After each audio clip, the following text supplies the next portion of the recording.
बिस्मिल्लाहिर्रहमानिर्रहीम, अस्सलाम वालेकुम नाज़रीन, मैं हूँ यासिर रशीद और आप देख रहे हैं program the last hour. Studio मेरे साथ मौजूद हैं सीनियर तज्ज़ियाकार राना मोहम्मद अजीम साहब। नाज़रीन, पाकिस्तानी सियासत जो है दिन ब दिन बदलती जा रही है। आज कोई एक खबर सुनेंगे तो कल को उसी खबर का रिबटल आपको सुनने को मिलेगा और फिर उसके अगले दिन किसी दूसरे की हिकमत अमली मजीद तैयार हो जाएगी। पाकिस्तानी सियासत की क्या गुमगू यही सूरत हाल रहेगी। एक तरफ स्पीकर कौमी असम्बली राजा परवेज अशरफ साहब ये कहते थे कि फर्दन फर्दन तमाम अराकीन कौमी असम्बली को बुलाऊंगा जिन्होंने इस्तीफे दिए, उनसे बातचीत करने के बाद जब मुझे यकीन दहानी हो जाएगी तब उनके इस्तीफे मंजूर कर लिए जाएंगे। लेकिन फिर उसके बाद पाकिस्तान तहरीक इंसाफ ने मजमूई तौर पे इस्तीफे देने की जिद को बरकरार रखा तो उनके इस्तीफे कबूल नहीं किए गए।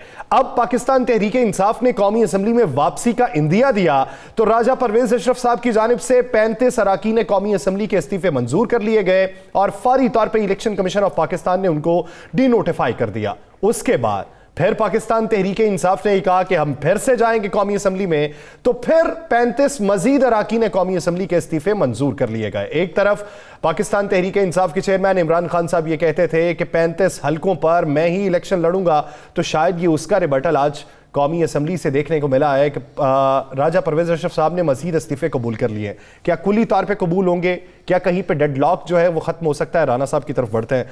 राना साहब, परवेज साहब ये कहते हैं कि पसे पर्दा कुछ चीजें चल रही हैं, इंतखाबात जो है अगले 3 से 4 माह में भी होंगे।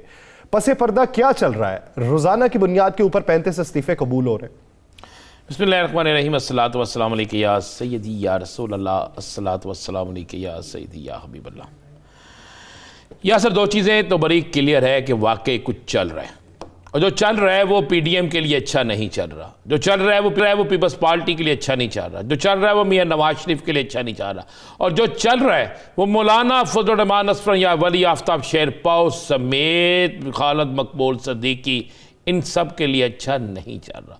सबसे पहले तो जो चल रहा है वो ये चल रहा है कि पाकिस्तान की तबाही का ज़िम्मेदार, इस बदतरीन महंगाई का ज़िम्मेदार पाकिस्तान के इदारे, पाकिस्तान की अवाम इस हकूमत को करार दे रही है। और इसीलिए ये पसे पर्दा ये सारी चीज़ें चल रही हैं कि किसी तरीके से हालात को बेहतर लाने के लिए कुछ ना कुछ किया जाए। बात ध्यान में रखिएगा, 3 से 4 माह में इलेक्शन हो रही हैं, ये हम बहुत देर से कह रहे थे, लेकिन हुकूमत मानने के लिए तैयार नहीं। हुकूमत अक्सर चीज़ें नहीं मानती, लेकिन उसके बावजूद वो सब कुछ हो जाता है जो वो नहीं मानती। अब भी वही सब कुछ होना वो जो नहीं मानती। एक तो आप ज़हन में रखिएगा। दूसरी बात है, कितने खौफ की अलामत आप देखें ना कि ये हुकूमत वो है कि शहबाज शरीफ साहब की तकरीरें निकालने, उन्होंने कहा कि असम्बली में आए, पार्लियामेंट में बैठ के बात करते हैं। वजीर खजाना ने कहा पार्लियामेंट में बैठ के बात करते हैं। वजीर दाखिला ने कहा पार्लियामेंट में बैठ के बात करते हैं। वजीर दिफा ने कहा पार्लियामेंट में बैठ के बात करते हैं। वजीर इत्तलात ने भी यही बात की। बिलावल भुट्टो जरदारी ने भी यही बात की। असफ अली जरदारी ने भी यही बात की। लेकिन जब पार्लियामेंट में बैठने की बारी आई तो इनकी टांगें कांपना शुरू हो गई, इनके होश उड़ गए। इन्होंने कहा जनाब हमारा अपोजिशन लीडर भी गया, जिसकी जो पहला अपोजिशन लीडर था, जो तालियां बजाता था, जो कहके लगाता था, जो जनाब दाद देता था हुकूमती वजीर आज़म को, तो वो गुड्डा गुड्डी का खेल जो था ना वो अब ख़त्म होने लगा था। असल पार्लियामेंट शुरू होने लगी थी तो ये इन्होंने फौरी तौर पर, घबराहट का आलम है। अगर इनको 1% ये यकीन हो, 1% कि बाऊजी के आने के बाद भी ये इलेक्शन जीत सकते हैं, अगर ये 13 जमाती इत्तेहाद मिलकर ये इलेक्शन जीत सकता है, तो ऐसी हरकत ना करते। चूंकि इनको पता चल चुका है कि इनके पल्ले कुछ नहीं है। ये ज़िमनी इलेक्शन में जाएं, ये कौमी सूबाई का कौमी इलेक्शन में जाएं, ये इलेक्शन नहीं जीत सकते। अब इनके जहन में एक ही ख्याल है कि शायद हमारी मर्जी का निगरान सेटअप आ जाए, वो उसके हाथ में कुछ जादू की छड़ी हो और पोलिंग स्टेशन के रिजल्ट सिंध में बल्दियाती इंतखाबात की तरह चेंज होना शुरू हो जाए, पुलिस इनके घर की लौंडी बन जाए, अदारे इनके घर के मुलाजम बन जाए, इलेक्शन का रिजल्ट जो है वो पीडीएम के दफ्तर में तैयार हो। उसके लिए इनको निगरान सेटअप में वो लोग चाहिए जिसको अपोजिशन भी यस सर करे। इस खौफ से इन्होंने इस्तीफे मंजूर कर लिए हैं। लेकिन यासर साहब, अभी भी तादाद इतनी है, अभी भी इतनी तादाद मौजूद है कि अपोजिशन लीडर फिर तहरीक इंसाफ का बनता। 16 इस्तीफे और ये मंजूर कर रहे हैं, इससे कोई फ़र्क नहीं पड़ेगा। गंदा कौन हो रहा है अवाम में? अवाम आवाज़ें किसको कस रही है, अवाम आवाज़ें किसको लगा रही है, अवाम बुरा किसको कह रही है, इनको ये समझ ही नहीं आती। मुस्लिम लीग नून से कोई और इंतकाम नहीं ले रहा, मुस्लिम लीग नून से पाकिस्तान पीपल्स पार्टी इंतकाम ले रही है। किसी एक शख्स के मुंह से आपने सुना कि इस महंगाई का, इस मुल्क की मुआशी सूरत हाल का ज़िम्मेदार कौन है? सब कहते हैं जी मुस्लिम लीग नून है, शहबाज शरीफ है, नवाज शरीफ है, मरियम साहिबा हैं। कोई कह रहा है आसिफ अली जरदारी है, कोई कह रहा है बिलावल भुट्टो जरदारी है, कोई नहीं कह रहा। यासर साहब, ये सारा कुछ जो है ना, ये एक सियासी जमात की तबाही है जो हो चुकी है। अब ये बचने के लिए, अच्छा, अगर आप ये समझते हैं कि एक सियासी जमात की तबाही है, तो क्या अगले आम इंतखाबात में पाकिस्तान पीपल्स पार्टी को उसका एज मिलेगा? पाकिस्तान पीपल्स पार्टी के पल्ले तो है ही कुछ नहीं। पाकिस्तान पीपल्स पार्टी वज़ेर में रखिएगा, मैंने सियासत का ये निचोड़ निकाला है।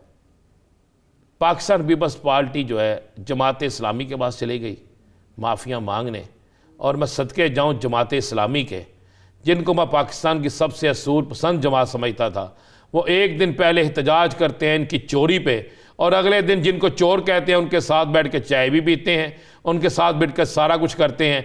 इसी वजह से पाकिस्तान की सियासत में ये कामयाब नहीं होते। लोग कहते हैं ना कि मुनाफकत सियासत में नहीं होनी चाहिए, नहीं होनी चाहिए।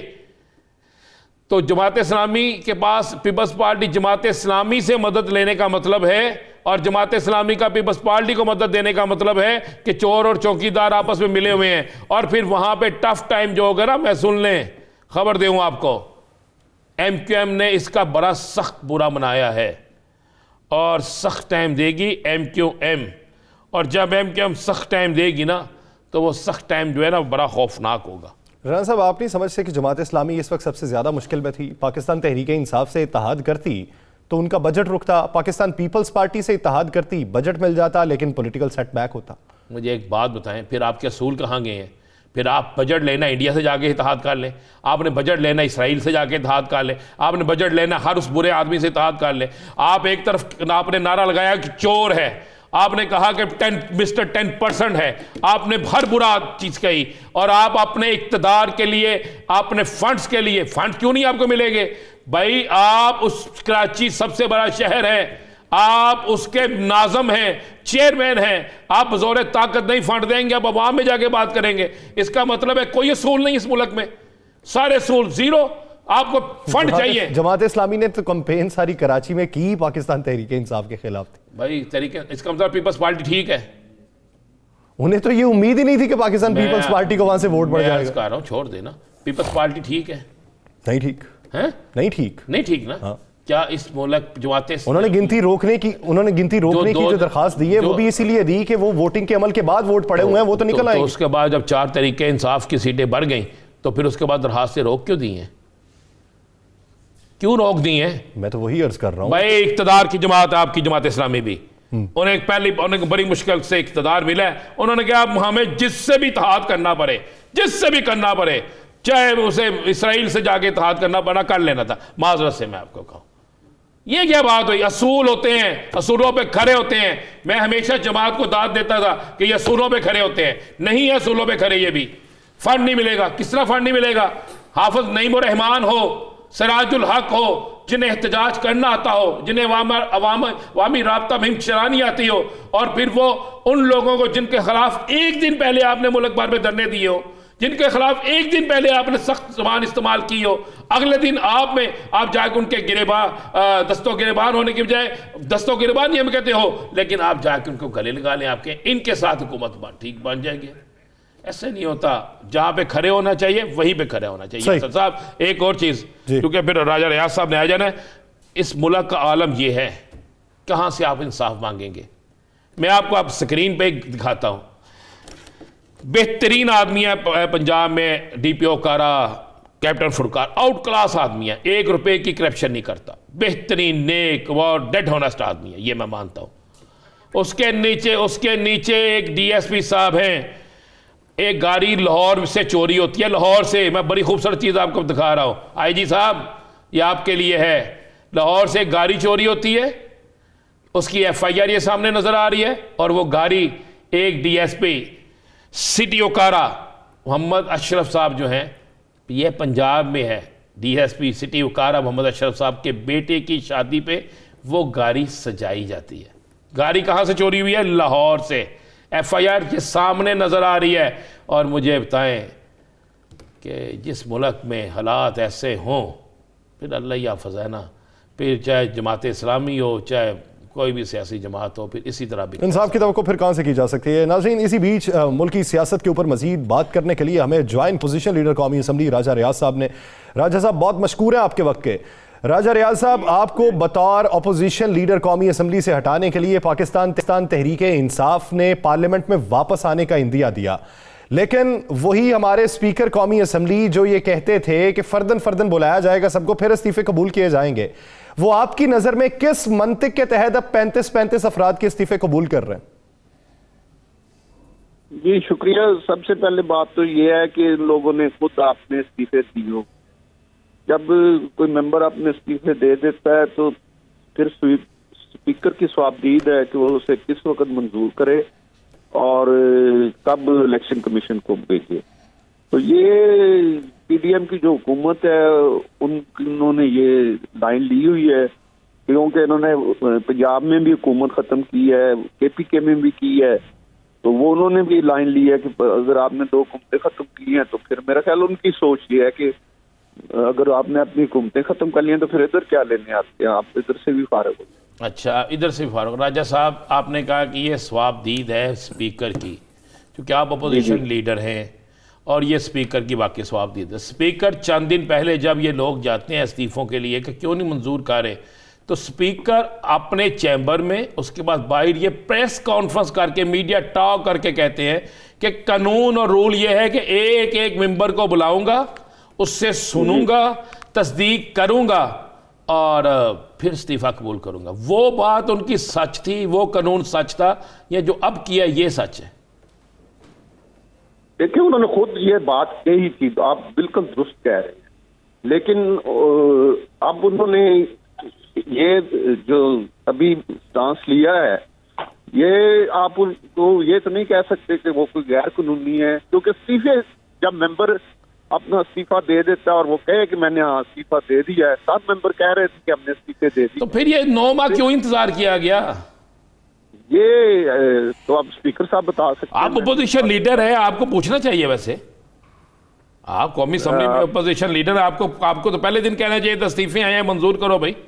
आपने भी कभी नहीं कहा। हमने तो कहा है कि ये खान साहब को प्रेस में कहा है कि आप वापस आए असेंबली में, और वो खान साहब इतना अरसा नहीं आए।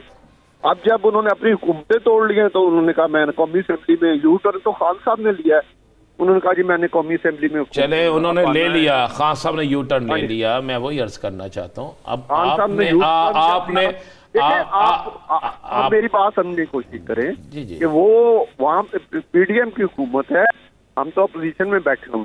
मैं यही कह रहा हूँ कि आप बतौर अपोजिशन लीडर कभी आपने यह आवाज़ बुलंद की कि जिन लोगों के इस्तीफे आए हैं उनको मंजूर करें या वापस बुलाएं? मुझे कोई एक ऐसा लम्हा, कोई ऐसा दिन बता दें। क्योंकि बतौर अपोजिशन लीडर आप ही का हक बनता है कि अपोजिशन की साइड ली जाए, क्योंकि पाकिस्तान तहरीक इंसाफ तो इस वक्त कौमी असेंबली में अपोजिशन में ही है ना। जी बिल्कुल अपोजिशन में है, और उनका पीडीएम के साथ, हम तो इमरान खान के साथ नहीं है, उनका पीडीएम के साथ अब ये इशू बना हुआ है। पीडीएम वाले ये कहते हैं कि अगर आपने 2 असेंबलियां तोड़ी हैं तो फिर इधर से भी पार। तो फिर राजा साहब, अगर आप इमरान खान साहब के साथ नहीं है तो पीटीआई के टिकट पे इलेक्शन लड़ा हुआ है, या तो फिर पीटीआई से ही लदगी इख्तियार कर ले। देखिए, हम तो पीटीआई के टिकट पर लड़े हैं, उसके बाद खान साहब से जो करप्शन पंजाब में हो रही थी, जो वफाक में करप्शन हो रही थी, उसके खिलाफ हमने आवाज बुलंद की, और हमने खान साहब को बारहा बताया कि बुज़दार गोगी यहाँ पे जो कर रहे हैं, पोस्टिंग ट्रांसफर के पैसे ले रहे हैं, ठेकों में पैसे ले रहे हैं, अरबों रुपए की करप्शन हो रही है। वफाक में खान साहब को बताया कि ये आदमी करप्शन कर रहे हैं। खान साहब ने हमारी एक ना सुनी, बल्कि मुझे पाबंदी लगा दी कि इसको पार्लिमानी पार्टी की मीटिंग में ना आने दिया, जैसे मना कर दे। मुझे मना कर दिया गया कि आपने नहीं। उसके बाद राजा रियाज साहब, ये हो गया, ये आपकी सारी बातें दुरुस्त मान लेगी। अब आप किस सियासी जमात में हैं? मैं अभी तक तरीके इंसाफ में हूं। तो इस्तीफा दें।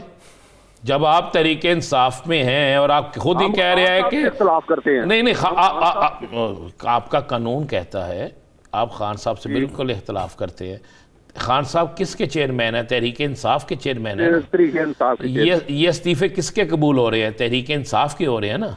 तहरीक इंसाफ के हो रहे हैं। तो आप भी तहरीक इंसाफ के, यहाँ तो आप भी इस्तीफे दे के निकल जाए। मैंने तो खान साहब से जब जहांगीर तरीन साहब 3 साल पहले मैंने जब जहांगीर तरीन साहब पे इन्होंने मुकदमा बनाया था, मैंने उस वक्त मेरे भाई इख्तलाफ किया था और खुल के किया था, मीडिया पे किया था। जहांगीर तरीन के साथ आपने मुझे हर जगह देखा हो जी, लेकिन उसी दौरान आपकी क्लिप भी अगर आप कहते हैं तो मैं आपको चला देता हूँ। आपने कहा था हम इमरान खान के साथ खड़े हैं और इमरान खान के साथ खड़े रहेंगे। उसी दौरान क्या उस वक्त उसके बाद फिर मेरे इख्तलाफ बहुत बढ़ गए, तो फिर मैंने खान साहब को छोड़ दिया। अच्छा, राजा रियाज साहब, आप क्या समझते हैं कि ये अगर मुद्दत खत्म हो जाती है तो उसके बाद आप फिर बरसर इक़्तिदार आने के लिए किस पार्टी का सहारा लेंगे? आज़ाद उम्मीदवार आएंगे या पाकिस्तान तहरीक इंसाफ से ही रुजू करेंगे? ये तो मैं वक्त आने पे ही फैसला करूंगा। तहरीक इंसाफ से नहीं करूंगा, खान साहब के टिकट पे इलेक्शन नहीं लड़ूंगा। अच्छा, नहीं लड़ेंगे मुस्लिम लीग नून से या पीपल्स पार्टी से? ये वक्त पे आने पे फैसला करूंगा। अच्छा, अगर अब खान साहब आ जाते हैं असम्बली, खान साहब इलेक्शन जीत गए, उन्होंने तो इस्तीफा नहीं दिया हुआ था, उनका जो इलेक्शन हुआ, खान साहब असम्बली आ जाते हैं और बतौर चेयरमैन कानून कहता है कि आपको उनकी पैरवी करनी पड़ेगी या आपको असम्बलियों से इस्तीफे देने पड़ेंगे, तो आप क्या तरजीह देंगे? उनकी पैरवी करेंगे या असम्बलियों से इस्तीफे देंगे? खान साहब की पैरवी नहीं करेंगे, जब इस्तीफे देने पड़े तो दे दें। तो वो खान साहब तो आ रहे हैं, फिर आ जाए ना, अब जब आएंगे तो हम इस्तीफे दे दें। ये ऑन रिकॉर्ड है, मैं ये आप जी बिल्कुल मैं ऑन रिकॉर्ड ही कह रहा हूँ। अच्छा, अब ये जो बाकी बचे हैं लोग तहरीक इंसाफ के, वो उनकी तादाद भी आपसे ज़्यादा है। अगर वो उनके इस्तीफे कबूल नहीं होते और असम्बली में आ जाते हैं तो क्या आप अपोजिशन लीडर की सीट छोड़ देंगे? वो मुझे छोड़नी पड़ेगी, क्योंकि उनकी तादाद अभी भी 35 है और हम 21 है। तो वो अपोजिशन लीडर और चेयरमैन अकाउंट्स कमेटी फिर उनका होगा। तो आप क्या समझते? सुना 16 बंदों के और इस्तीफे आप कबूल करवा रहे हैं। देखिए जी, अब ये पीडीएम की हुकूमत है, वो जो मर्जी करें, उनका स्पीकर उनका है, वो जो पीडीएम। अच्छा राजा रियाज साहब, आपने ये कहा कि करप्शन के बारे में इख्तलाफात थे तो इसलिए आपने इमरान खान साहब का साथ छोड़ा। पीडीएम की हुकूमत कहती है हम आए इसलिए हैं कि मुआशी तौर पे बदहाली बहुत ज्यादा हो चुकी थी तो हम उसे कवर अप करने के लिए आए थे। अब आप किसका स्टैंस मानते हैं? पीटीआई कहती है मुआशी बदहाली नहीं, खुशहाली थी हमारे दौर में, तो मुआशी खुशहाली तब थी या अभी पीडीएम के दौर में? ये पीटीआई वाले झूठ बोल रहे हैं 100%। एक तो इन्होंने 25,000 अरब कर्जा लिया है और कोई मोटरवे नहीं बनाई, कोई बिजली का कारखाना नहीं लगाया, बिल्कुल 100% झूठे हैं और झूठ बोल रहे हैं। दूसरा, मैं समझता हूँ कि पीडीएम ने अपना वोट बैंक कुर्बान करके, अपनी सियासत को कुर्बान करके मुल्क को दिवालिया होने से बचाया है। ये मैं आपको, यानी आप बतौर अपोजिशन लीडर हुकूमती इकदामात से मुत्तफिक हैं? बतौर अपोजिशन लीडर मैं आपको कह रहा हूँ कि ये मेरे नॉलेज में जो चीज है वो आपको बता रहा हूँ। अच्छा चले, ये बता दें, आपका शहर है फैसलाबाद, होने लगा, आपका शहर है फैसलाबाद, उसकी आधे से ज्यादा इंडस्ट्री बंद हो गई है, आटा महंगा, हर चीज महंगी है। आपके एहसन इकबाल साहब कहते हैं कि अब हमें सख्त फैसले लेने पड़ेंगे, ड्राई पोर्ट पे कोई चीज बाहर नहीं आ रही, तो क्या ये भी पीडीएम का बहुत अच्छा इकदाम है या ये भी इमरान खान ने किया था? देखिए, ये इमरान खान की पॉलिसियों के असरात हैं। 9 माह में आप पॉलिसियों से बाहर नहीं निकले राजा साहब, 9 माह हो गए हैं, बल्कि 9 माह से ऊपर हो गए हैं। मेरे बात तो सुन ले, जी। 25,000 अरब कर्जा लिया है, इमरान खान की पॉलिसियों का ये असर है और ये गले पड़ रहा है। मैं आपसे 100% एग्री हूँ कि ये पीडीएम के गले पड़ रहा है। ये पीडीएम को ये वजन उठाना पड़ रहा है और उन्हें सियासी तौर पे मैं ये भी आपसे एग्री करता हूँ कि नुकसान हो रहा है और महंगाई बहुत ज्यादा हो रही है। आम आदमी बहुत मुश्किलात में है, बिजली के बिल, गैस के बिल, हर चीज दुगनी होगी, दुगनी से भी बढ़ने लगी है। तो ये अब मैं तो अंदर बैठा हुआ, मुझे तो पता है कि ये असल इसके पीछे स्टोरी क्या है, वो मैं आपको जरूर बताऊंगा कि स्टोरी खान साहब है, जिम्मेदार खान साहब है, लेकिन गले पीडीएम के पड़ना है और इसको पीडीएम को इसका बहुत बड़ा सियासी नुकसान होना है। अच्छा राजा साहब, आपकी नजर में जनरल रिटायर्ड बाजवा साहब का क्या कोई सियासत में किरदार था? क्योंकि पीटीआई उनके खिलाफ बोल रही है और अब नून लीग भी उनके खिलाफ बोलना शुरू हो गई। जी 100% था। हम इजलास में नहीं जाते थे तो हमें फोन आने शुरू हो जाते थे कि आप अभी तक इजलास आज तक इजलास अटेंड करने के लिए कभी फोन नहीं आया 35 साल में मुझे।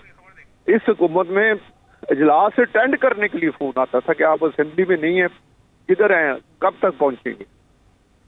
ये हालात। तो ये जो सिंध हाउस में गए थे उसके लिए फ़ोन किसका आया था? किसी का फोन नहीं आया था, अपनी मर्जी से गए थे और खान साहब को कहा था कि अब हमने आपके साथ नहीं चलना। तो फिर वो जो खान पहले साहब के बाद मुझे जो पहले लोग फ़ोन करते थे उन्होंने फिर उस वक्त फ़ोन किसी करना का बंद फोन कर नहीं आया, दिया? ना- नहीं, उन्होंने ना फिर उन्होंने फ़ोन करने बंद कर दिए थे फिर? और आप फोन इधर- बंद हो गए। अब वो फ़ोन बिल्कुल सही कह रहे हो, फोन बंद हो गए। अच्छा, फ़ोन। यानी उन्होंने बतौर न्यूट्रल किरदार अदा किया इस रजीम चेंज ऑपरेशन के अंदर। 100% न्यूट्रल थे, 100%। तो खान साहब ने तो आज अगर इल्जामात वो लगाए हैं न्यूट्रल कि परवेज मुशर्रफ साहब ने सबसे पहले एनआरओ दिया और एनआरओ 2 बाजवा साहब दे के गए हैं इन्हें। लेकिन जी खान साहब जो मर्जी कह लें, 100% कह रहे हैं। खान बाजवा साहब ने सिर्फ जो न्यूट्रल हुए हैं, अब उसका वो कहते हैं कि हमारी पूरी जो क़यादत है आला, बाजवा साहब ये कहते हैं कि उनका फैसला था कि हमने सियासत में हिस्सा नहीं दिया, तो इस वजह से मैंने फिर आप अच्छा, ये जो कैप्टन सफदर साहब ने 2 दिन पहले बड़ी सख्त तरीन तकरीर फरमाई। कैप्टन सफदर का मतलब है मियाँ साहब, बड़े मियाँ साहब। कैप्टन सफदर का मतलब है छोटे मियाँ साहब। कैप्टन सफदर का मतलब है मरियम साहिबा। एक ही घर की फैमिली के रहे ना वो। उन्होंने बाजवा साहब पर शदीद तरीन तनकीद की। तो अब उनका ये तनकीद करना जो है, आप क्या समझते हैं कि PDM कोई नया बयानिया ला रही है? देखिए, ये तो अब हर जगह साबित हो गया है कि मियां नवाज शरीफ के खिलाफ साजिश हुई है बाजवा साहब के दौर में, और उनके साथ जो भी कुछ हुआ है वो एक साजिश थी। अब वो इस पे ना बोले तो मैं कहूँगा अच्छा है, लेकिन अगर बोले तो मैं रोक तो नहीं सकता। राजा साहब, आप समझते लेनी है तो वो है कि उन्हें नहीं बोला। चले अगर आपके नजदीक ये है कि साजिश हुई, तो वो उसी साजिश के नतीजे में उन्हें फिर बैरून मुल्क किसने भिजवाया? ये तो इमरान खान ने भिजवाया था। आपको पता है कि इमरान खान की हुकूमत। चले, अब इमरान खान साहब नहीं है तो आपकी नजर में वो किन वजूहात की बुनियाद पे वापसी का रास्ता इख्तियार नहीं कर रहे? मेरा ख्याल है जल्द आएंगे, जो मेरी रिपोर्ट है। आपके पास रिपोर्ट बिल्कुल कन्फर्म होगी, इसमें कोई शक नहीं। राजा साहब, आप बड़े बाखबर आदमी हैं। तो राजा साहब, क्या देख रहे हैं आगे आने वाले सियासत में? जब PDM को इतना बड़ा नुकसान उठाना पड़ेगा तो फिर PDM तो आइंदा इलेक्शन नहीं जीतती नजर आती। देखें, अभी तक जो हालात हैं वो इमरान खान के हक में है, ये एक हकीकत है। महंगाई की वजह से कह लें, बेरोजगारी की वजह से कह लें, ये बिलों की वजह से कह लें, लोग नाराज हैं, इसमें कोई शक नहीं। और ये अब PDM ने जो वजन उठाया है तो उन्हें चाहिए कि अब इससे कौम को निकालें। सही, कौम को निकाले। एक आखिरी सवाल राजा साहब, आप बतौर अपोजिशन लीडर क्या समझते हैं कि जब इलेक्शन कमीशन ने गोशवारे जमा ना करवाने पर रुकने कौमी असम्बली कुछ है उनको डीनोटिफाई किया था, नूर आलम खान साहब भी हुए थे, तो डीनोटिफाई होने के बाद वो किसी इजलास की सदारत नहीं कर सकते थे, लेकिन अगले ही दिन उन्होंने PAC के इजलास की सदारत की, तो वो क्या आईनी और कानूनी तौर पर ठीक था? ये मुझे पता नहीं रूल्स का। सिर्फ आप असेंबली के अंदर नहीं जा सकते, सदारत करने का मुझे, क्योंकि उनका उस दिन 10:30 बजे मेरा ख्याल है नोटिफाई हो गए थे और 1:30 बजे उन्होंने इजलास अटेंड किया। जो मुझे चले, एक आखिरी हल्का सा मामूली सा छोटा सा सवाल जवाब दे दे, आप आगे इलेक्शन लड़ भी रहे हैं या नहीं? 100% लड़ूंगा। नून लीग से? ये अभी मैं कुछ नहीं कह सकता, इसका अभी कोई फैसला नहीं, लेकिन 100% इलेक्शन जरूर लड़ेंगे। बहुत शुक्रिया राजा रियाज अहमद साहब, इस हवाले से अपना वक्त दें। नाज़रीन, दीगर खबरें शामिल करेंगे, इस सियासी सूरत हाल पर बात करेंगे एक शॉर्ट ब्रेक के बाद। कहीं नहीं जाएगा, स्टे विद अस।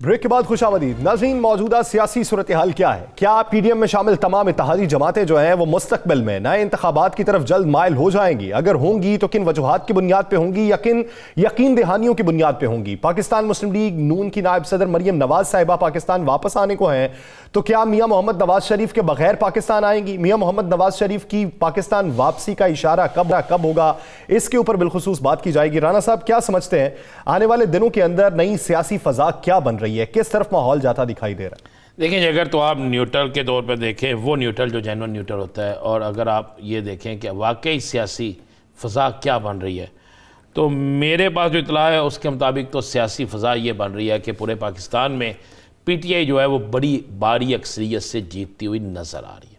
अब पीटीएम जो है, अगर इसको 1% भी ये यकीन होता कि ये इमरान खान को गिरा देंगे, ये इमरान खान के ख़िलाफ़ इलेक्शन जीत जाएंगे, तो ये जो 70 इस्तीफ़े आपको कम मंजूर हुए हैं ना 4 दिन में, तो ये कभी मंजूर ना होता। ये कहते आएँ असम्बली में, जी बिल्कुल हम जमहूरियत चाहते हैं, मुल्क के अंदर मुआशी जो एमरजेंसी लगानी है उसके लिए भी बात करते हैं, इनसे इलेक्शन के लिए भी बात करते हैं, आए आके बैठें। बेसिकली इनको नज़र आ रहा है कि आइंदा आने वाले वक्त में यासर एक भी सूबा ऐसा नहीं है जहां से ये वाज़ेह अक्सरियत हासिल कर सके। एक तो ज़हन में रखिएगा, पीडीएम इकट्ठी इलेक्शन नहीं ला रही, ये मैं आपको खबर दे रहा हूं कि पीडीएम सीट एडजस्टमेंट भी कहीं पे नहीं, सीट एडजस्टमेंट कहीं हो जाएगी। सीट एडजस्टमेंट तो एक बड़ी छोटी सी बात है ना। एक होता है कि आप एक इंतहाबी निशान पे इलेक्शन लड़ें, पीडीएम का एक इंतहाबी निशान हो, शेर हो, किताब हो, तराजू हो। तराजू तो इनके साथ अभी नहीं है, लेकिन जिस तरह पीपल्स पार्टी के साथ मिल गया तराजू हो सकता है हो ही जाए, तो किसी एक निशान पे ये लड़ें, ऐसा नहीं है। ये अपने अपने निशान पे इलेक्शन लड़ रहे हैं। और क्यों नून लीग का वोटर पीपल्स पार्टी को देखें, नून लीग की क़यादत पीपल्स पार्टी के साथ बैठ सकती है, लेकिन नून लीग का वोटर क्यों पीपल्स पार्टी को वोट देगा? और मैं आपको यह भी खबर दे दूं, मैं क्लियर कर दूं आपको, मरियम नवाज ने वहां अपने वालिद मोहतरम के पास जो मीटिंग की है और जो पाकिस्तान में टेलीफोन पे मीटिंग की है, इसमें वाज़ेह कहा है कि हम पीपल्स पार्टी के वजीर आज़म लाने की तजवीज़ को किसी सूरत नहीं मानेंगे, किसी सूरत नहीं मानेंगे। मुझे लगता है मियां नवाज शरीफ ने तो सारी बिसात सारी चीज़ें की हैं मरियम के लिए, हमजा के लिए भी नहीं, शहबाज शरीफ के लिए भी नहीं, सिर्फ और सिर्फ मरियम साहिबा के लिए। अब आसफ अली जरदारी ने सब कुछ किया है बिलावल के लिए, तो ये दोनों आपस में दस्तों के गिरबान होंगे और इसमें फ़ायदा कप्तान का होगा, जीतेगा कप्तान। मुझे एक बताया ना, एक शख्स जो है उससे ये इस कदर खौफजदा है कि इलेक्शन में ये नहीं जा रहे, उनके इस्तीफे ये कबूल कर रहे हैं, इलेक्शन की तारीख ये नहीं दे रहे, उस पर इतने केसेस बनाए जा रहे हैं कि जिसकी इंतहा कोई नहीं है। उनसे इस कदर खौफजदा हैं कि ऐलान कर रहे हैं कि पीडीएम उनके मुकाबले में ज़िमनी इलेक्शन ही लड़ेगी। अच्छा राना साहब, आप क्या समझते हैं इसके बाद कौन सी सियासी फजा रह जाती है? निगरान सेटअप के लिए ये अभी इत्तफाक राय क्यों नहीं हो रहा? क्या ये चाहते हैं कि मामला लिंगर ऑन हो और इलेक्शन कमीशन तक बात जाए और इलेक्शन कमीशन डिसाइड करे? जनाब, ये तो फैसला ये हो चुका है, सहूलतकारों से लेकर मददगारों तक और ख़ुद हुकूमत के अंदर बैठे तमाम लोग जो फैसला कर चुके हैं कि हर दोनों सूबों का फैसला इलेक्शन कमीशन के पास जाए और इलेक्शन कमीशन को ये कायल करें, अप्रोच करें, अपने साथ मिलाएं, अपनी मर्जी का दोनों सूबों में वज़ीर आला लाएं। या सर हो गया ये भी, क्या बने फिर भी क्या करेंगे आप? और भाई पाकिस्तान की अवाम जो फैसला करेगी आप उसको किस तरह मुस्तरद कर देंगे? पंजाब में वज़ीर आला हमजा शहबाज शरीफ था, तमाम कुव्वत उसके साथ थी, सारी इंतज़ामिया उसके साथ थी, फंडिंग उनके पास थी, तो कितनी सीटें जीते वो? उस वक़्त तो महंगाई इतनी ज़्यादा नहीं थी, उस वक़्त शायद ये मामला भी नहीं था। उस वक़्त आपने लोगों को फ्री बिजली देने का लारा भी लगा दिया, आपने लोगों को बड़ी चीज़ों पे सब्सिडी भी दे दी, तो उस वक़्त आप कुछ नहीं कर सके। निगरान सेटअप जितना मर्जी आपका हमायती हो वो भी नहीं कर सकता। राना साहब, सारी बातें मान ली जाए, यही मंजरनामा है, यही मुआशी मंजरनामा रहेगा, इसमें कोई तब्दीली नहीं होने वाली। अगर यही रहा तो पीडीएम को वोट नहीं पड़ने वाले, तो फिर पीडीएम की जमातें किस हिस्सा मांगने के तहत इंतखाबात में जाएंगी? सवाल तो ये है। कानून भी तो है ना, जाना तो पड़ेगा, ये हो नहीं सकता ना, ये मुमकिन ही नहीं है। कानून या फिर पाकिस्तान की अदालतें बंद कर दें, नहीं, कानून ये कि 2 सूबाई हुकूमतें गई तो आपको जाना पड़ेगा। देखें, मुझे सिर्फ 2 सूबाई हुकूमत थी ना, आप करें, आपने इस्तीफे कबूल किए हैं यार, 70 इस्तीफे आपने कबूल कर लिए हैं। सही। तो आप उसके बाद पाकिस्तान का 75% हिस्सा जो है वो इलेक्शन में होगा, उसके बाद आप दोबारा इलेक्शन में जाएंगे, आपकी माशियत इसकी इजाज़त देती है? चले, आईन और कानून की रोशनी में इसकी तशरीहात क्या है, इसी बारे में बात करते हैं। पाकिस्तान तहरीक इंसाफ के सीनियर रजिस्टर अली ज़फ़र साहब ने हमें ज्वाइन किया। अली ज़फ़र साहब, बहुत मशकूर हैं आपके वक्त के। अली ज़फ़र साहब, क्या समझते हैं, पहले तो आईन और कानून की रोशनी में हमें कुछ और तशरीहात बताई जाती रही राजा परवेज़ अशरफ साहब की जानिब से कि इस्तीफ़े किस तरीके से कबूल किए जा सकते हैं या किए जाएंगे, लेकिन बाद में अब 35 इस्तीफ़ों की जो झड़ी लगी हुई है, आईन और कानून में इसकी तशरीह क्या है? देखें, वो तो बड़ा आई थिंक वाज़ेह है, अब हो गया मामला। वो इसलिए कि पहले हमने जब इस्तीफे दिए थे तो साहब को कि आप सारे इस्तीफे आ गए हैं तो आप अच्छे कंजर्वेटिवली इनको एक्सेप्ट कर। उन्होंने कहा नहीं, जो जजमेंट है, अदालत के फैसले हैं, वो ये कहते हैं कि मैं एक एक को बुलाऊंगा और उसके बाद मैं उनकी बिल्कुल वॉलंटरी, उन्होंने आज़ाद तरीके से रिजाइन किया है तो फिर मैं एक एक करके एक्सेप्ट। हमने इस चीज़ को चैलेंज भी किया था हाईकोर्ट में, लेकिन हाईकोर्ट ने भी यही कहा कि आप वो जो राजा परवेज़ साहब वो दुरुस्त है। हमने किया हुआ है, लेकिन वो फिलहाल यही अदालत जो फैसला है वही कायम है। फिर हमारी एक डेलीगेशन गई उनके पास, स्पीकर साहब के पास, ये कहने कि आप बताएं, हम सारे इकट्ठे एक दिन आ जाएंगे। ये तो यहाँ तो संस्था मामला फिर अचानक अपने ही अल्फाज दिए हुए, अपने ही बयान, अपनी ही रूलिंग, अपना ही जो सुप्रीम कोर्ट और हाई कोर्ट की जजमेंट की तशरीह थी और फिर जो इस्लामाबाद कोर्ट का फैसला था, सारा उसके खिलाफ रद्द करते हुए बिल्कुल 100% डिसीजन दिया। जिस तरह अली ज़फ़र साहब भी ये राय रख रहे हैं कि मंतिक से बालातर ये बात है कि समझ नहीं आई हमें कि किस तरीके से इस्तीफे कबूल कर लिए गए। अब ये है कि आप ये कहते हैं कि 70% पाकिस्तान के अंदर जब इलेक्शन हो रहा हो तो पीडीएम जाएगी, पीडीएम के बयानात उस तरफ नहीं जा रहे आपकी सोच की जानिब, वो बयानात कब तक जाएंगे? बात यह है कि बयानात उस वक्त जाएंगे जब पानी सर से गुजर जाएगा। ये अक्सर आप पीडीएम की ज़रा हालत देख लेना, ये पहले ये कहते हैं नहीं नहीं नहीं नहीं नहीं, और जैसे ये अखाड़ा करीब आता है कहते अच्छा जनाब ठीक है, टट गए मामे। ये इसी तरह होगा, आप छोड़ दें, आप इनके बयानात की कोई, क्या पीडीएम की हुकूमत है?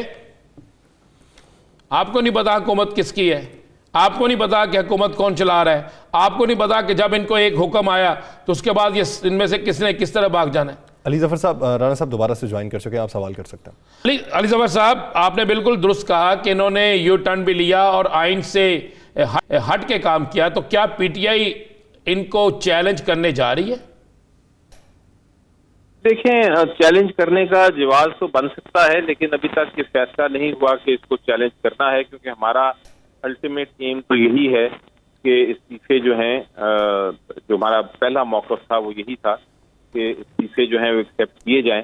लेकिन उसके बाद जब हमने तब्दील कर लिया अपना फैसला और ये एक फैसला आया कि हम ज्वाइन करते हैं नेशनल असेंबली को इस हद तक कि हम ये जो कार्रवाई है इलेक्शन के प्रोसेस के लिए केयर टेकर गवर्नमेंट बननी और बाकी जो चीज़ें हैं हम उसको आगे चला सकें, तो उस वक्त एक तरह से मैं यही कह सकता हूँ कि स्पीकर साहब ने अपनी जो जमात है, हालांकि उनका इंडिपेंडेंट रोल होता है, लेकिन उन्हें अपनी जो पीडीएम की जमातें हैं उनका मौक़िफ़ सामने लाते हुए एक उसमें हर्डल डाल दिया और 35 लोगों को इस तरह कर दिया, इस्तीफा उनका मंजूर कर लिया। तो हमारे पास कानूनी राय तो रास्ता तो बड़ा क्लियर है, लेकिन अब इस पे हम फैसला करते हैं क्या करते हैं ये अभी इस पे डिबेट होती है।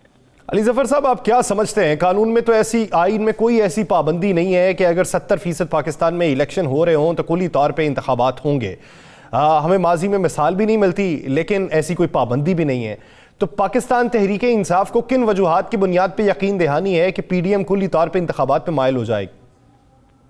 जी देखिए, सबसे पहले तो आप दुरुस्त फरमा रहे हैं कि ऐसी कोई पाबंदी नहीं, आप किसी को मजबूर नहीं कर सकते रिजाइन करने के ऊपर कि आप इलेक्शन कराएं, बेशक 75% या 60% क्यों ना लोग इस्तीफा दे दें।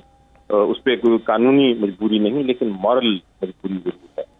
अब जिस वजह से हम सोचते हैं कि ये एक मंतकी फैसला यही है कि जनरल इलेक्शन कराया जाए पूरे मुल्क में, उसकी वजह ये है कि आप देखें पंजाब में असेंबली डिसॉल्व हो गई, असेंबली में इलेक्शन होना ही होना है, यही आइन कहता है, उसमें कोई गुंजाइश नहीं कि उसमें डिले किया जाए।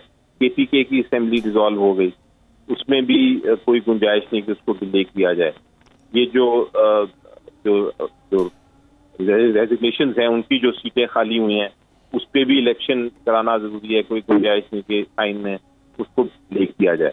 तो जब इतना ऑलमोस्ट जनरल इलेक्शन हो ही रहा है और इसमें कोई शक नहीं है कि सिंध असेंबली चले रह जाएगी सिर्फ और नेशनल असेंबली रह जाएगी, लेकिन एक तरह पूरा जनरल जो पंजाब सबसे इतना बड़ा सूबा है, KPK है, नेशनल असेंबली की नशिस्तें हैं, जब उनके इलेक्शंस हो ही रहे हैं तो मंतक तो यही कहता है, लॉजिक यही कहता है कि फिर इलेक्शन सारे मुल्क में कराना चाहिए। और बेहतर तो यही है कि PDM की जो जमातें हैं, आफ्टर वो जमातें हैं, उनका भी यही मकसद है कि इलेक्शन किया जाए at the end of the day. वो अली जफर साहब, एक सवाल है कि जब दोनों असम्बलियाँ तहलील हो गई, गवर्नर साहब ने एक में गवर्नर साहब ने साइन कर दिए, दूसरे में साइन नहीं किए, लेकिन गवर्नर साहब पाबंद होते हैं फौरी इलेक्शन कमीशन को कहने के कि आप इतने दिनों में इलेक्शन करवा दें या इस तारीख तक इलेक्शन करवा दें। दोनों गवर्नर्स ने ये नहीं कहा, तो क्या ये आइन के खिलाफ जा रहा है या भागने की कोशिश है, क्या है? देखें, गवर्नर ने ओथ ली होती है कि हम आइन की पासदारी करेंगे, आइन में जो लिखा है उसकी पाबंदी करेंगे, और गवर्नर के पास ये कोई हक नहीं कि वो आइन के खिलाफ किसी किस्म की एक्शन लें। जो हमारा आइन का आर्टिकल है वो बड़ा क्लियरली कहता है कि जब असेंबली डिसॉल्व हो उसके साथ ही पहला काम ये करना है गवर्नर ने कि डेट अनाउंस करनी है जो 90 दिन से ज्यादा नहीं हो सकती, और उसके बाद सेकंड स्टेप ये है कि जो प्रोसीजर है केयर टेकर गवर्नमेंट का वो उसको फॉलो करके केयर टेकर गवर्नमेंट अपॉइंट करनी है। तो ये जो आईनी एक जिम्मेदारी है गवर्नर की, अगर वो इसको नहीं निभाते तो फिर वो आइन शिकनी कर रहे हैं मेरी नजर में। और इसके बारे में जो पार्लियामेंट्री लीडर्स हैं उन्होंने गवर्नर को लिख दिया है कल शाम को, और यही कहा है उसमें खत में कि ये जो आइन है उसकी आप खिलाफवर्जी नहीं कर सकते, आप ये अनाउंस करें। अब अगर वो गवर्नर नहीं अनाउंस करते तो फिर अदालत जरूर उनको कहेगी कि आप अनाउंस करें, आपने आइन की खिलाफवर्जी कर रहे हैं। लेकिन इस वजह से एक मैं चीज क्लियर कर दूं कि सिर्फ ये कहना गवर्नर का कि वो अनाउंस उन्होंने नहीं किया, उससे कोई डिले नहीं हो सकता इलेक्शन, वो 90 दिन के अंदर अंदर ही होना है। और अगर वो डेट नहीं अभी अनाउंस करते तो वो जरूर अदालत उनको फौरन कहेगी कि आप ये डेट फिक्स करें और अनाउंस करें। उसमें गवर्नर के पास कोई गुंजाइश नहीं आइन में कि वो डेट को ना अनाउंस करें, बल्कि आइन में साफ लिखा है कि उन्हें डेट अनाउंस भी करनी है और 90 दिन के अंदर अंदर डेट होनी चाहिए। अली जफर साहब, ये बताइएगा कि आप क्या समझते हैं, पार्लिमानी कमेटी भी अगर कोई फैसला नहीं कर पा रही तो दूसरी तरफ वालों की ये कोशिश है कि मामला इलेक्शन कमीशन में जाए और इलेक्शन कमीशन वज़ीर आला को नॉमिनेट करे? जी देखें, कानून तो आइन तो यही कहता है कि सबसे पहले चीफ मिनिस्टर और लीडर ऑफ द ऑपोजिशन है उन्होंने एक एग्री करना है। अगर वो नहीं कर सकते अपने दो नॉमिनी जो वो देते हैं तो फिर एक पार्लियामेंट्री कमेटी में मुशावरत होगी और वो फिर एग्री करेंगे उन चारों में से एक नाम।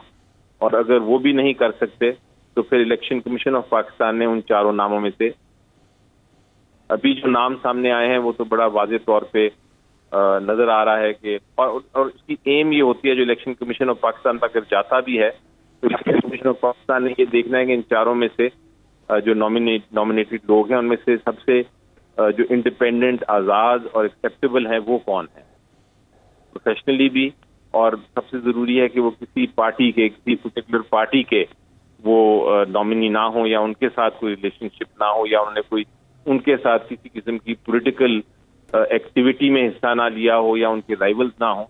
ये चीजें देखनी पड़ती हैं आइन के मुताबिक जब आप केयर टेकर चीफ मिनिस्टर को सिलेक्ट करें। तो इन चारों लोगों में जो भी इंडिपेंडेंट, आज़ाद और अपोलिटिकल शख्सियत है उसी का फैसला करना पड़ेगा इलेक्शन कमीशन तक अगर मामला जाता है। अगर इलेक्शन कमीशन नहीं ऐसा फैसला करता तो क्या उसको चैलेंज किया जा सकता है? जी, मेरी नज़र में चूंकि एतराज़ात बड़े क्लियर हैं, एक जो कुछ नॉमिनीज हैं उनके बारे में कि वो एक तरह से इंडिपेंडेंट और न्यूट्रल नहीं है और वो केयर टेकर सेटअप में नहीं आ सकते, तो अगर उनकी ये क्वालिफिकेशन से दुरुस्त नहीं हुई और इलेक्शन कमीशन ऑफ पाकिस्तान ने तो ऐसे शख्स को सिलेक्ट कर लिया जो क्वालिफाई नहीं करते, अपोलिटिकल नहीं है, उनका कोई ताल्लुक है दूसरी साइड से, तो फिर उनके खिलाफ ऑब्जेक्शन की जा सकती है और अदालत के पास अगर शवायद दिए जाएं कि वो शख्स जिनको इलेक्शन कमीशन ने नॉमिनेट किया है वो इंडिपेंडेंट नहीं, तो फिर अदालत उसमें रिजेक्ट कर सकती है और इलेक्शन कमीशन ऑफ पाकिस्तान के पास वापस भेज सकती है मामला कि आप कोई ऐसा शख्स सिलेक्ट करें इन चारों में से जो कि बिल्कुल इंडिपेंडेंट हो। अच्छा, अली ज़फ़र साहब, आपके तकरीबन 70% अभी इस्तीफे कबूल हुए, इससे पहले इस्तीफे कबूल हुए, तो अगर बकिया इस्तीफे स्पीकर की जानिब से कबूल नहीं किए जाते तो बकिया अफराद कौमी असम्बली में जाएंगे या बकिया अफराद के इस्तीफ़ों की कबूल करने के हवाले से कौमी असम्बली के स्पीकर को कहा जाएगा?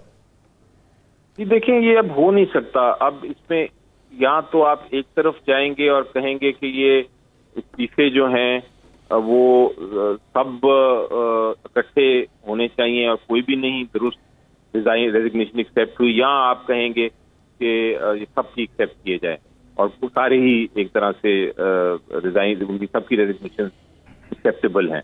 तो ये दरमियाना रास्ता नहीं निकल सकता इस वक्त। 70 से ज्यादा लोग एक्सेप्ट हो गए और कुछ को ना एक्सेप्ट किया जाए, ये तो आइन के साथ मजाक होगा।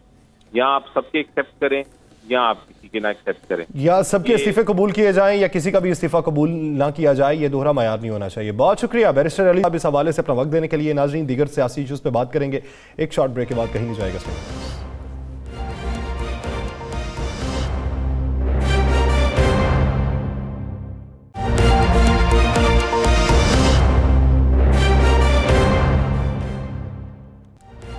ब्रेक के बाद खुशामदीद। राणा साहब, जिस तरह बैरिस्टर अली ज़फ़र साहब ये कह रहे थे कि या तो खुली तौर पे इस्तीफे कबूल किए जाएं या किसी का भी इस्तीफा कबूल ना किया जाए, अब अगर वफाकी हुकूमत यानी स्पीकर कौमी असम्बली राजा परवेज़ अशरफ साहब पीटीआई के बकिया इस्तीफे कबूल नहीं करते तो आपको पीटीआई का अगला इकदाम क्या दिखाई देता?